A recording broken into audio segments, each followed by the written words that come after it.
Je vous propose un petit exercice dont l'objectif c'est de travailler la différence entre fois, fois et fois.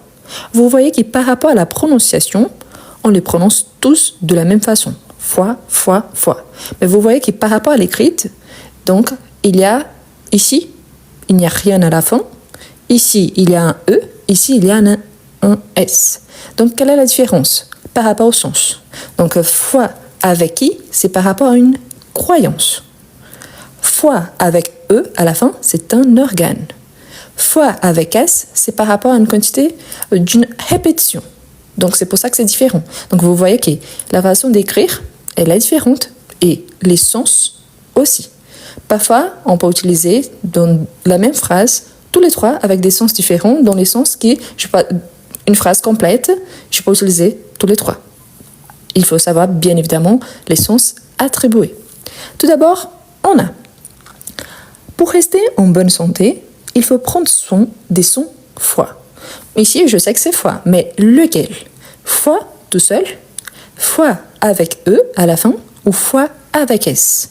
Foi, foi ou foi? Alors, super, super. Donc ici, imaginez donc qu'on remplace foi par cœur, par, je ne sais pas, une partie du corps quelconque, un organe, l'estomac par exemple. Donc là, si je peux remplacer, donc c'est foi avec E à la fin. Il s'agit d'un organe. Ensuite, on a.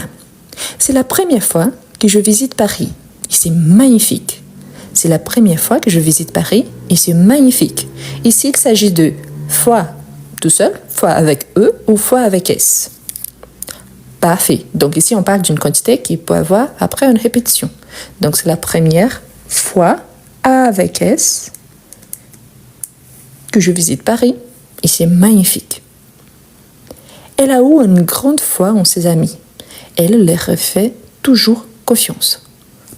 Elle leur fait toujours confiance. Donc, elle a une grande foi en ses amis. Elle leur fait toujours confiance. Donc, ici, on parle des croyances. Elle croit en ses amis, donc elle fait confiance à ses amis. Donc, ici, c'est foi, juste O plus I. Foi. Ensuite, on a. Mon médecin m'a conseillé de ne pas trop manger pour éviter les problèmes de foie. Mon médecin m'a conseillé de ne pas manger pour éviter les problèmes de foie.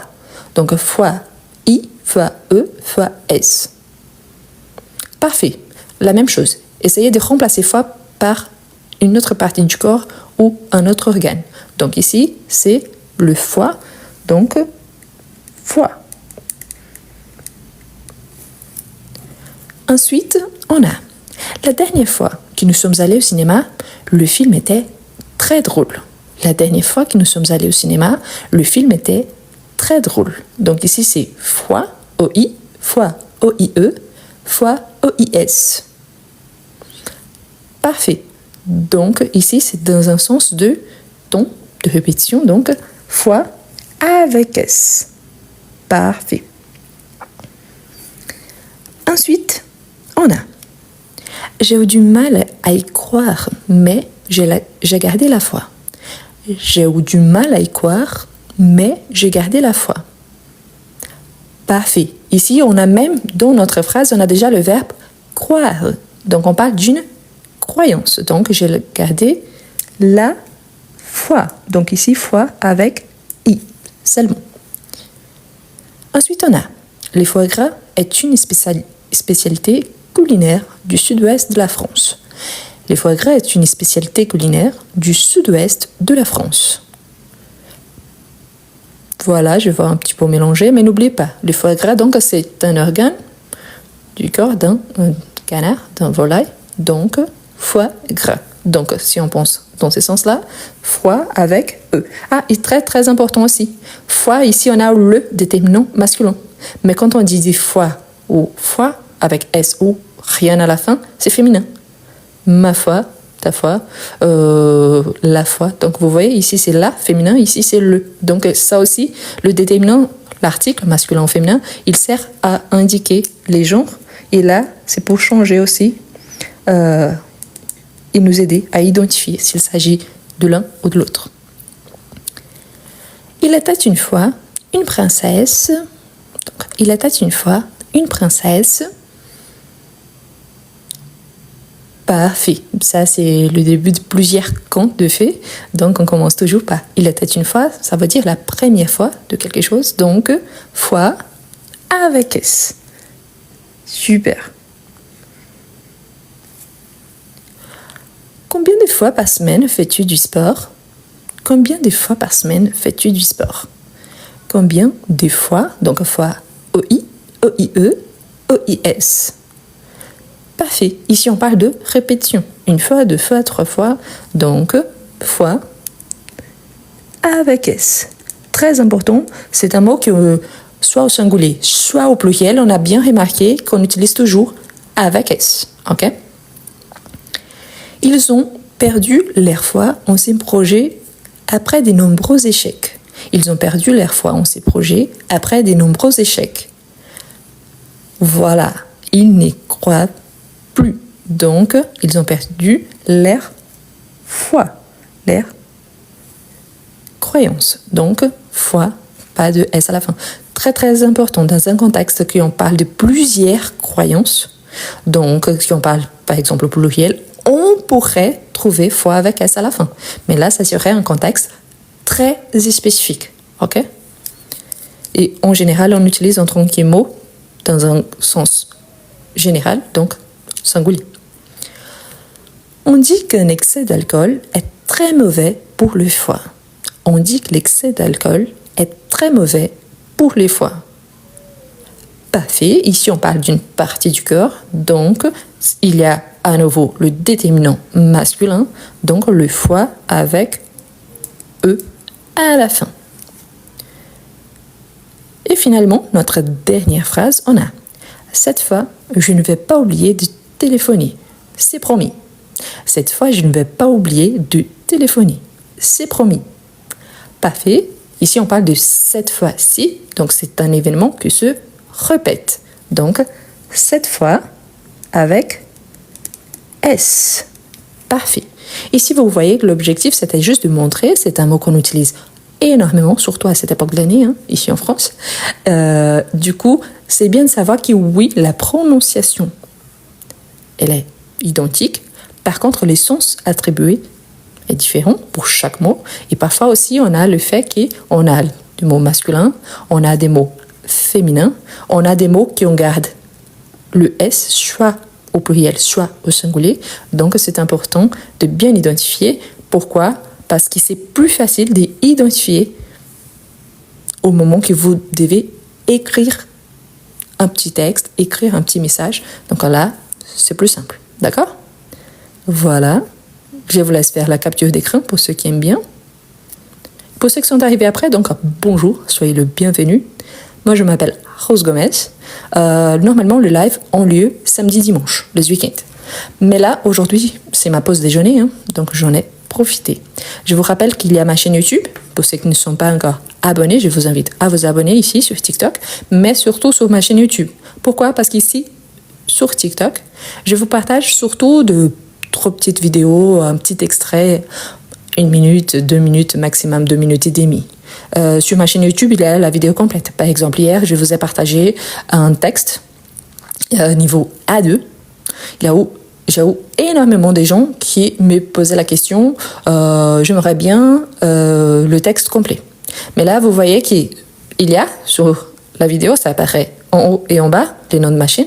Et normalement, j'écris toujours, la vidéo est déjà disponible sur ma chaîne. Et j'écris les noms. Donc, c'est le même nom ici, de mon profil. Pourquoi? Parce que là, si vous allez directement sur YouTube, vous allez trouver la vidéo complète. Donc, il y a des textes au niveau A1, au niveau A2 et au niveau B1, B2. Il y a énormément. D'accord? Il y avait des gens qui disaient qu'ils voulaient bien suivre des cours. J'en profite. Pourquoi? Je ne sais pas si vous m'accompagnez, mais ça fait déjà 1 semaine que je vous annonce qu'on aura l'agenda de français. C'est quoi exactement? C'est justement ça. C'est un cours de français, mais une version que moi j'ai développée. Et il y a la version qui est l'agenda, il y a la version avec l'accompagnement personnalisé.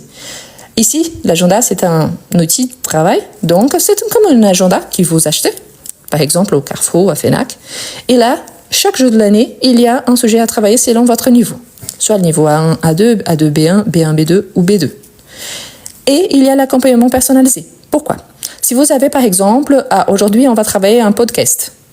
Si vous avez l'accompagnement personnalisé, moi, je vais vous envoyer le podcast directement. Si vous avez quel agenda, c'est à vous de chercher votre podcast.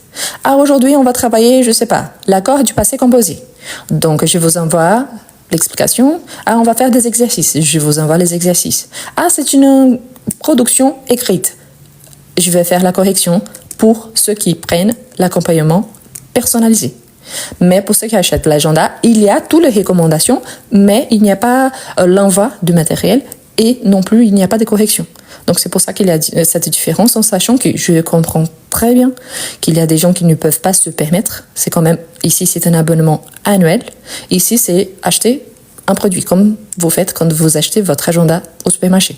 Mais là, donc ici vous pouvez avoir un sujet chaque jour de l'année. Ici vous avez un accompagnement. Donc l'agenda elle est là-dedans, il y a des vidéos.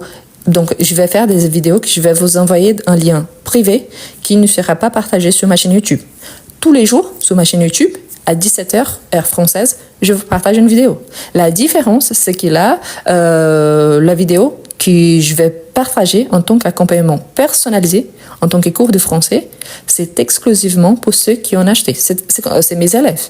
Donc, seulement mes élèves qui auront accès à cet accompagnement personnalisé. Et en plus, ce que je renforce toujours, moi, je suis d'origine étrangère. Moi, je suis née au Brésil. Moi, j'ai appris le français quand j'avais 21 ans à l'université.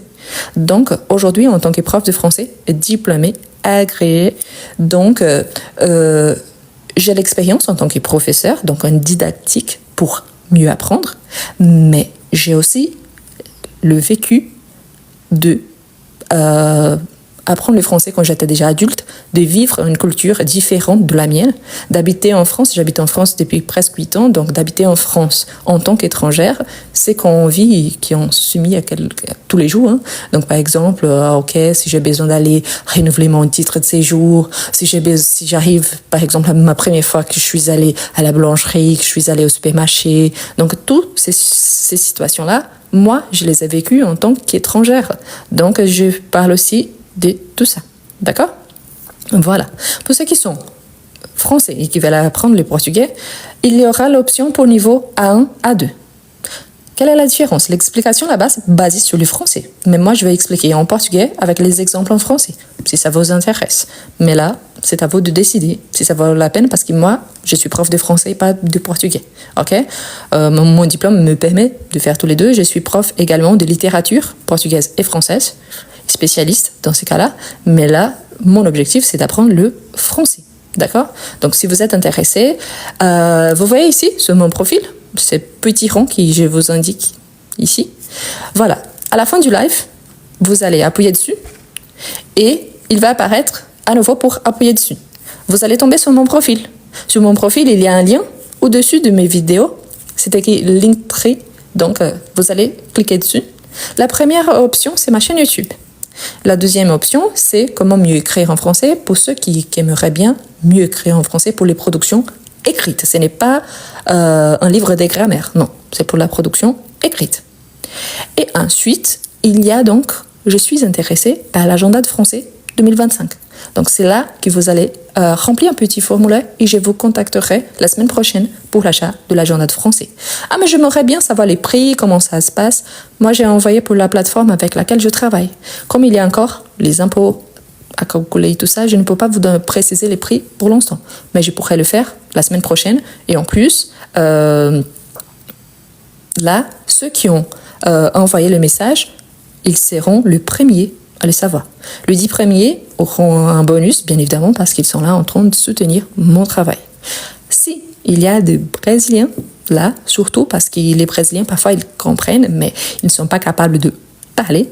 Donc, je vous encourage surtout au niveau A1, A2 ou A2, B1. A1, A2, au départ, il y a une traduction en portugais et les vidéos seront faites en portugais. Mais à partir du niveau A2, c'est normal. Hein. Pourquoi ? Parce que je pars du principe que si vous êtes au niveau A2 complet, vous avez la connaissance suffisante pour accompagner un cours seulement en français. OK? Voilà. Pour tous qui sont intéressés, ce que je vous encourage à faire, prenez s'il vous plaît une capture de cette page-ci. Prenez une capture d'écran. Vous voyez? Donc ici, comment m'écrire en français? Pour la production écrite, c'est un e-book. Donc n'oubliez pas, e-book, c'est un livre digital. S'il s'agit d'un livre digital, il va rester sur votre espace client. Donc, il faut enregistrer bien votre adresse mail. Et après, vous pouvez l'imprimer, vous pouvez l'utiliser comme vous voulez.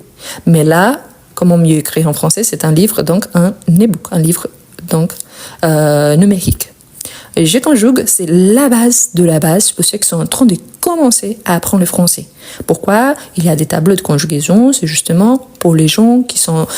Ils ont une certaine facilité, ils comprennent un petit peu, mais ils ne savent pas écrire en français, ils ont vraiment des difficultés. Et là, je travaille surtout les temps présents. Pourquoi? Parce qu'on s'exprime, surtout en utilisant ces temps-là, et c'est la base de presque tous les temps verbaux. On utilise le présent pour la formation de l'impératif, du futur proche, du futur simple, de l'imparfait, du passé composé, du passé récent, du conditionnel, du subjonctif. Donc, à la base, il faut bien connaître le présent. Et finalement, il y a le passé composé pour ceux qui ont des difficultés, surtout pour bien trouver l'auxiliaire, si on fait l'accord ou pas. Donc, tout est là par rapport au passé composé. Par rapport à l'agenda du français, vous pouvez soit remplir le petit formulaire, il y a le lien dans mon profil, ou vous pouvez m'envoyer un message. Donc, vous allez écrire comme ça, c'est les noms de machine, ça veut dire apprendre le français, c'est juste... En portugais, j'ai envoyé ici les noms. Mais c'est la même chose, @gmail.com. Les sujets, agenda 2025. Je vais vous donner un modèle, ne vous inquiétez pas, d'accord? De comment vous pouvez m'écrire.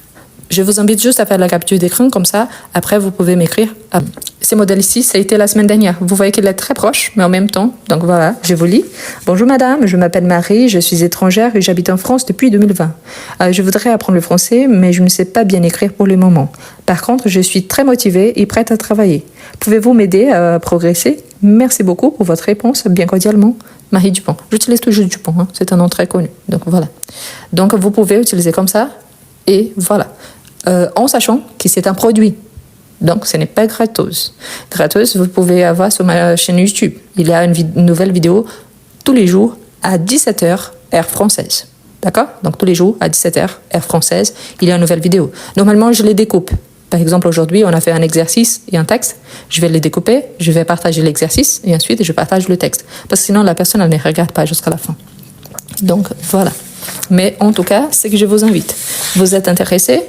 Donc, vous pouvez m'écrire et là, je vais vous répondre soit ce week-end, soit la semaine prochaine. Pensez toujours que l'agenda de français, c'est un investissement pour vous-même. Donc, si vous souhaitez vraiment améliorer, pensez comme ça. Mais, disons qu'il est de 0 jusqu'à 100% dans cette échelle, mon travail, c'est 10%. 90%, c'est à vous. C'est à vous de faire tous les exercices, c'est à vous de répondre toutes les questions, c'est à vous de faire les textes, c'est à vous de faire les dictées, c'est à vous de préparer les audios et envoyer, c'est à vous de faire les compréhensions orales, c'est à vous de regarder les films, c'est à vous de regarder les séries, c'est à vous d'écouter les podcasts, parce qu'il y a énormément de recommandations. Mais je ne peux pas faire à votre place. Okay? C'est que moi, je m'aurais bien trouvé quand j'ai commencé mes études. Quand j'ai commencé, je ne savais absolument rien de la langue et j'ai mis du temps, mais j'ai pris une base très renforcée pour aujourd'hui avoir le niveau que j'ai, en sachant que j'étudie toujours, parce qu'en tant que prof, je dois m'actualiser tous les temps. Donc voilà, je vous invite à faire une capture d'écran, comme ça sera plus simple. Il y a donc le petit formulaire rempli, c'est juste le nom complet, votre adresse mail, votre niveau. Si vous voulez ajouter des précisions, donc vous allez m'écrire sur mon adresse mail. Donc voilà. Il y a ici, sur la page aussi, c'est parce que la lettre est la plus petite. Mais vous allez m'envoyer les sujets agenda 2025 et vous pouvez donner donc une petite description comme on a fait dans ce petit texte.